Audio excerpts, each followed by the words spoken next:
Well, think about the last time you cleaned your fridge or pantry. How much food did you toss away? Every year, Americans throw away 60 million tons of food waste.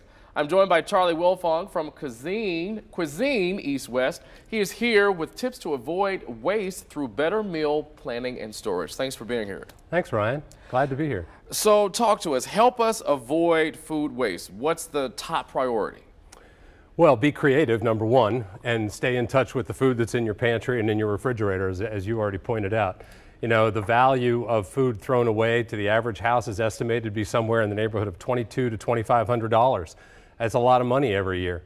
And you can avoid that by buying smart and being inventive and being creative. So what I'm here today to talk about specifically is some bread uses, because obviously we buy loaves of bread in the grocery store. I'm here with Klosterman bread. Klosterman being they've been around Cincinnati forever. They're a huge family-owned business. They make a lot of great breads, but you know, their bread comes in a package. Put your finger there. I've been coughing, so. Oh, that's all right. Okay.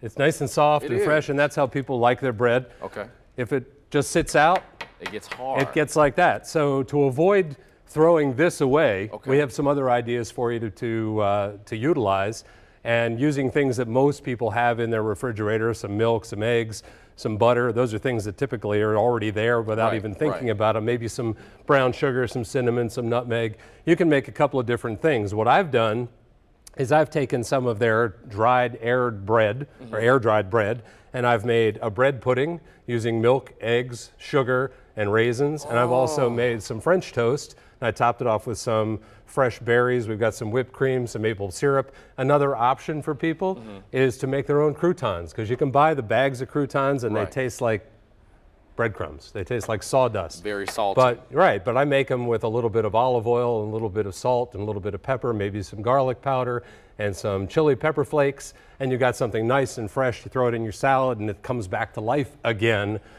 just because you're using it differently, you're reinventing. So how do you use the things that you have in your refrigerator without getting sick because it's been in there for so long? Well, you know, a lot of food obviously comes with an expiration date on it, and many people do pay close attention to that, and they try not to use anything beyond the expiration date. Obviously, if you've got bread that's gotten moldy, throwing it away is the first thing you should do. Get it out of the house, get it out of the pantry. But just getting air dried is not necessarily a bad thing.